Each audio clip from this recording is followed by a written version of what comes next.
የኢትዮጵያ የዘመናዊ ሙዚቃ ውጥን አንጡራ ሀብት የሆነው እናትዬ ሳታማኝ ብላ ሲያምሽ ያመኛል ሊባንጋድ እያለ የልጅነት ልባችንን ያማለለው ድምፃዊ ጎሳዬ ተስፋዬ አሁን በሆስፒታል ውስጥ ይገኛል። ክስተቱ በፍጹም አልተጠበቀም ነበር። ከየትኛውም የቅድመ ዝግጅት ማሳሰቢያ ውጭ በቀጥታ ወደ ሆስፒታል ያመራበት ሁኔታ የብዙዎችን ልብ በሽብር የሞላው ሆኗል። እስካሁን ድረስ ባሉት መረጃዎች በተለይም እንደ ሰይፉ ፋንታውን ማብራሪያዎች እና ከቤተሰብ አባላት እንደሚሰሙት መረጃዎች ከሆነ አሁን ባለ ድምጽ መረዋው የዜማዎች ማስዋቢያው ጎሳዬ ተስፋዬ ዘብሔር አዲስ አበባ ወጉራጌ በደህና ጤንነት ላይ ይገኛል። የሚደረግለት ክትትልም አጥጋቢ ነው ተብሏል። ነገር ግን ከሆስፒታል እስካሁን ድኖ አለመውጣቱና በዚያው መቆየቱ በአድናቂዎቹ ልብ ውስጥ ከባድ የስነ ልቦና ንዝረት ፈጥሯል። ኢትዮጵያውያን የፈሩት ነገር አለ። ይህ የጎሳዬ ከሆስፒታል አለመውጣትና እዚያው መቆየት ከዚህ በፊት እንደ ጎሳዬ ቀለል ባለ ወይም በመጀመሪያ ሲታይ ቀላል በሚመስል የጤና እክል ሆስፒታል ገብተው በሚያሳዝን ሁኔታ በዚያው በሞት ተለይተውብን የቀሩትን ብሩህ አእምሮዎችና የሙዚቃ ባለሙያዎች በታላቅ ሐዘን እንድናስታውስ ያስገድደናል። እንደ ታላቁ ድምፃዊ ጥላሁን ገሰሰ፣ እንደ ውዱ የቅንብር የዜማና የግጥም ባለሙያ ኤልያስ መልካ፣ እንደ ወጣቱና ጉልበታሙ ድምፃዊ ታምራት ደስታና እንደ ማዲንጎ አፈወርቅ የመሳሰሉ ታላላቅ አርቲስቶቻችን ሆስፒታል ገብተው በዚያው የቀሩባቸውን አሳዛኝ አጋጣሚዎች አእምሯችን ሳንወድ በግድ ወደ ጎሳዬ መነጽር እንዲያመጣ ያደርገዋል። እኛም በጸሎትና በታላቅ ተስፋ ጎሳዬ ተስፋዬ ይህንን የጤና ፈተና አሸንፎ በደህና ወደ ቤቱና ወደ ማህበረሰቡ እንዲመለስ እንመኛለን። በዚህ አጠቃላይ ዝግጅታችን ከድምፃዊ ጎሳዬ ተስፋዬ ሰሞነኛ ህመም ጀርባ ያሉ እውነታዎችን፣ የሆስፒታል ውጥረቶችን፣ ከዚህ ቀደም የኢትዮጵያ ሙዚቀኞች ሆስፒታል ገብተው በዚያው የቀሩባቸውን አሳዛኝ ታሪኮች ከዛሬ ሁኔታ ጋር በማነጻጸር እንቃኛለን። ጥላሁን ገሰሰን፣ ማዲንጎ አፈወርቅን ብሎም ኤልያስ መልካን በእውነቱ እንዴት ነበር ያጣናቸው ብለን እንጠይቃለን። በመቀጠልም የጎሳዬ ተስፋዬን ማንነት፣ የጥበብ ጉዞውንና ጊዜ የማይሽረውን የኪነ ጥበብ ኃያልነቱ በጥልቀት እናሰሳለን። እንዲህ ያለ ምስጢር መገላለጥ የሚያምራችሁ ከሆናችሁ አብራችሁን ዝለቁም። አንድ አርቲስት ሲታመም የሚሰማው ስሜት ከተራ ሰው ስሜት የተለየ ነው። ምክንያቱም አርቲስት የብዙዎች የልብ ትርታ ነው። ጎሳዬ ተስፋዬ አሁን በሚገኝበት የሆስፒታል ቆይታ ዙሪያ የሚነሱት ነገሮችና የሆስፒታል ውስጥ ሂደቶች ለብዙዎች ጥያቄ ፈጥረዋል። የሰይፉ ፋንታውን መረጃዎች አርቲስቱ አሁን ባለበት ሁኔታ ጤንነቱ የተስተካከለ መሆኑን ቢጠቁሙም ከሕክምና አልጋው ተነስተው ወደ መድረክ ወይም ወደ ቤተሰቡ ለመመለስ መዘግየቱ ግን ከዚህ ቀደም በሀገራችን የሙዚቃ ታሪክ ከተከሰቱት መራራ እውነታዎች ጋር እንድንጋፈጥ አድርጎናል። ስጋቱ ከየት ይመነጫል ብላችሁ ለምትጠይቁ መልሱ ቀላል ነው። በኢትዮጵያ የሙዚቃ ታሪክ ውስጥ ስማቸው የገነነ የህዝብ ልብ የገዙ አርቲስቶች አሁን ይታከማሉ ከዚያም ይወጣሉ ተብሎ ሲጠበቅ በድንገት በሆስፒታል አልጋ ላይ ህይወታቸው ያለፈባቸው አጋጣሚዎች የቁስል ያህል የሚቀሩ ናቸው። በድምፃዊ ጥላሁን ገሰሰ መጀመር እንችላለን። የኢትዮጵያ የሙዚቃ ንጉስ በመባል የሚታወቀው ድምፁ ከትውልድ ትውልድ ሲተላለፍ የኖረው አርቲስት ህይወቱ ማለፍ በወቅቱ ለአገሪቱ ህዝብ የተሰማው ሐዘን ዳር እስከ ዳር የከበደ ነበር። ሆስፒታል ገብቶ መታከም ሲጀምር የተሰማው ተስፋ በድንገት በሞት መዋጡ ትልቅ ባዶነትን ፈጥሯል። በዚህም ምክንያት የህክምና ሂደቱን ዛሬ ድረስ የሚጠራጠሩ አሉ። ሌላው አቀናባሪውና የሙዚቃ ባለሙያው ኤልያስ መልካ ነው። በሙዚቃው ዓለም ውስጥ ስፍር ቁጥር የሌላቸውን ከወርቅ የሚበልጡ ስራዎችን ያበረከተው ኤልያስ መልካ በጠና ህመም ወደ ሆስፒታል ሲገባ ህዝቡ አብሮ ጸልዮ ነበር። ታክሞ በሰላም ይወጣል ብለው ተስፋ ያደረጉም ነበሩ። ነገር ግን የህክምናው ርብርብ የሞትን እጅ ሊመክረው አልቻለም። በሆስፒታል ውስጥ ህይወቱ ማለፉ የሙዚቃውን ቤተሰብ ክፉኛ ነው የመታው።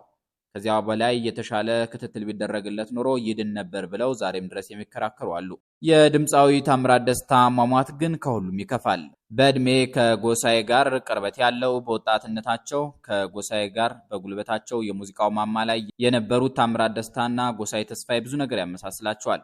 ነገር ግን ታምራት ደስታ ሆስፒታል ገብቶ በዚያው መቅረቱ አሁንም ድረስ በሙዚቀኞች ልብ ውስጥ እንደ ተሰበረ ዕቃ የሚታወስ ሐዘን ነው። የታምራት ደስታ ሞት እንዲሁ በቀላል የህክምና ሂደት ውስጥ የተከሰተ ስለሆነ የአሁኑን የጎሳዬ ተስፋዬ ሆስፒታል መግባት በስጋት እንድንመለከት ያደርገናል። ሌላው በዚያው ትውልድ አብሮ የነበረና በአጋጣሚ ሆስፒታል ገብቶ በዚያው የቀረው ድምፃዊ ማዲንጎ አፈወርቅ ነው። በቅርብ ዓመታት ውስጥ በድንገተኛ የጤና እክል ወደ ሆስፒታል ገብቶ በዚያው ህይወቱ ያለፈው ማዲንጎ አፈወርቅ የኢትዮጵያ ህዝብ በአንድ ምሽት የጥበብ ሰውን በሞት እንዲነጠቅ ያደረገ አሳዛኝ ምዕራፍ ነበር። ማዲንጎ አፈወርቅ በሞተ ሰሞን ብዙ ነገሮች ተብለዋል። በተለይ የገባበት የህክምና ተቋም ያደረገው ነገር ለብዙዎች እስካሁን ግልጽ አይደለም። የረባ የምርመራ ሂደት፣ የጋዜጠኛ ብሎም የፖሊስ እንቅስቃሴ ቢኖር የእነዚህ ከላይ የጠቀስናቸው ታላላቅ የሙዚቃ ሰዎች አሟሟት ብዙ የሚወጣው ምስጢር አለ። እነዚህን ሁሉ ታሪኮች ስናስታውስ ዛሬ ጎሳዬ ተስፋዬ ሆስፒታል ውስጥ ሆኖ እስካሁን አለመውጣቱ የሚፈጥረው ስጋት ያለ ምክንያት አይደለም። ህዝቡ እንዳይደገም ብሎ የሚሰጋው ለዚህ ነው።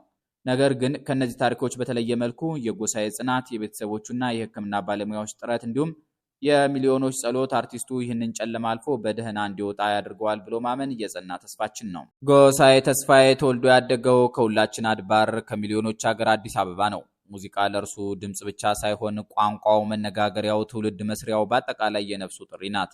ጎስሽ ሲዘፍን አስተውሎ ረጋ ብሎ አልበም ሲያወጣም 10 ዓመት አስጠብቆ ነው። ያለ መርካት ችግር አለብኝ ይላል ባንደበቱ። ለዚህም ይመስላል ስራዎቹ አድረው በዋሉ ቁጥር እንደ ወይን ጠጅ ጣዕም የሚያመጡት፣ የልቦናን ውቅር የሚዳስሱት እና በፍቅር ማማ ላይ የሚያንፈላስሱት። በዘመናችን አርቲስቶች በየዓመቱ ወይም በየወሩ አልበም በመልቀቅ የገበያውን ትኩረት ለመቆጣጠር በሚሯሯጡበት ዓለም ውስጥ ጎሳዬ ፈጽሞ የተለየ አካሄድ ይከተላል። የእርሱ የፈጠራ ሂደት ከችኮላ የጸዳ፣ ከጥልቅ ማሰላሰልና ከውስጣዊ እርካታ የሚመነጭ ነው። ድንኳን በያለበት በየአደባባዩ እኙኝ የማይወደው ተራቃቂው ዘፋኝ ጎሳዬ ተስፋዬ ስራው ላይ ሲመሰጥ ያምርበታል። ብዙ መታየት፣ አገር ማካለል አልወድም፣ ይበልጠውን ጊዜን ቤት ውስጥ ቴሌቪዥን እያየው ስራዎችን ደጋግሜ እየሰማሁ ላለው ይላል ጎሳዬ ተስፋዬ። ይሄን ይለንና ብዙ ባለቀለም ዘፋኞች እንደሚያዘወትሩት መጽሐፍት እንደሚያነብም ይጨምርልናል። ደግሞ ሌላ ነገር እምነቱ ላይ ጠንካራ ነው። አባቶቻችን ዳግማዊት ኢየሩሳሌምን በላሊበላ ዘመን ሳይገነቡ ያደርጉት እንደነበረው ቀዩን ባህር ተሻግሮ ኢየሱስ ክርስቶስ በመጥምቁ ዮሐንስ የተጠመቀበትን የዮርዳኖስ ወንዝ ጎብኝቷል። ከውዱ ጋርም ከቅዱስ ውሃው ውስጥ በመግባት ዋኝቷል። ሳታመካኝ ብላኝ ብሎ የቀመመው አልበሙ በአድናቂዎቹ ልቦና ላይ መልህቁን እንዲጥል ስሙን ይተክል ዘንድ ትልቅ ድል እንዳቀዳጀው ይነገራል። አልበሙ የያዛቸው ጥልቅ መልእክቶች የሰውን ልጅ ውስጣዊ ስሜት፣ የፍቅር ውጣ ውረድና የክህደት እውነታዎች በሰላ መልኩ የሚተነትኑ ናቸው። አወይ ክፉ ዘመን ልብ ያዘነብሽ፣ እሱም ተሳሳተ አንቺም አልታመንሽ፣ ስደተኛ ታርገኝ ደግሞ ብላ ብላ ጅብራ ባይችልም ሳታማኸኝ ብላ።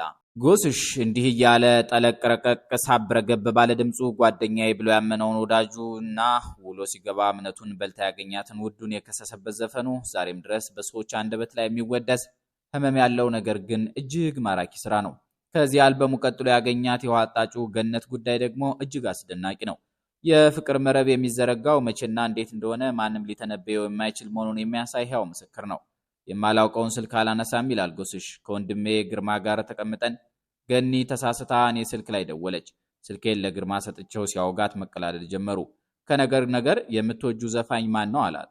ጎሳዬ ተስፋ ያለችና ጨመር አድርጋም እንዲያውም የኔ ይመስለኛል ስትላከለችበት። ከዚያ ከድምጿ ስገምታት ቁምሳጥኗን አንኳኩታ የምትከፍት መሰለችኝ። ወደድኳት፣ ቀጠርኳት፣ ተገናኘን ይላል ጎሳዬ ተስፋዬ። አለቀ ደቀቀ። በተሳሳተ ስልክ የተሰራ አስደናቂ የትዳር ምሰሶ። ጎስሽ እንዲህ ኤልያስ አስቶ አምላክ ለሷ አድልቶ ለሸለመው ባለቤቱ ይመስላል። ሲያምሽ ያመኛል ከሚለው አልበም ውስጥ በተሳሳተ ስልክ ሲል በሬጌ ስልት የተቀመመ ማራኪ ዘፈን ጨመረበት።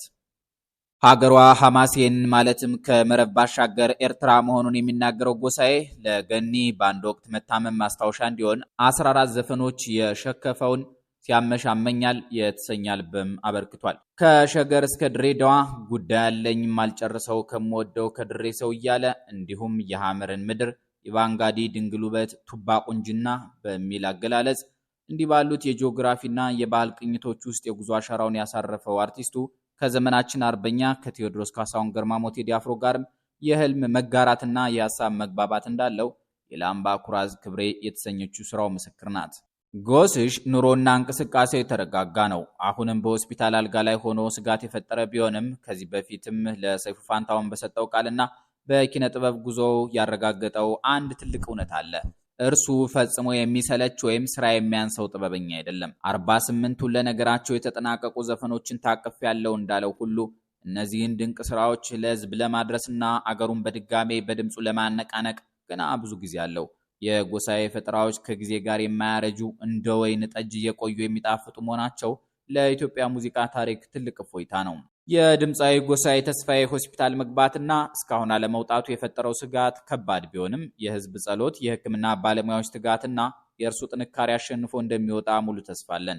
እንደ ታምራት ደስታ፣ ጥላሁን ገሰሰ፣ ኤልያስ መልካና ማዲንጎ አፈወርቅ ያሉ ታላላቆቻችንን በሞት ያጣነው ሐዘን አሁንም በልባችን አለ። ያንን አሳዛኝ ታሪክ በድጋሚ ላለማየት ዛሬ ላይ ልዩ እንክብካቤና ጥብቅ ጥንቃቄ ማድረግ ይገባል። ጎሳዬ ተስፋዬ የኢትዮጵያ ሙዚቃ አንጡራ ሀብት ነው። ድምፁ አሁንም ብዙ መድረኮችን ሊያቀልጥ ህዝቡንም ሊያነቃንቅ የሚችል ብቁ አርቲስት ነው። ስለዚህ አሁን የሚጠበቀው ትኩረት ሰጥቶ ማከም፣ ዘርፈ ብዙ ጥንቃቄዎችን ማድረግና በጤና ወደ ቀድሞ ጤናማ ህይወቱ እንዲመለስ ማድረግ ነው። የጥበብ ችቦው እንዳይዝል የጎሳዬ ፈገግታና ድምፅ ወደ መድረክ በድጋሚ ተመልሶ ሀገሩን እንዲያገለግል ሁሉም አካል የበኩሉን እንዲወጣ ይህ ዝግጅት አበክሮ ያሳስባል። ፈጣሪ ጤናውንና መላ አርቲስቱን ወደ ኪነ ጥበቡ ዓለም እንዲመልስልን እንማጸናለን። ጤና ይስጥልን።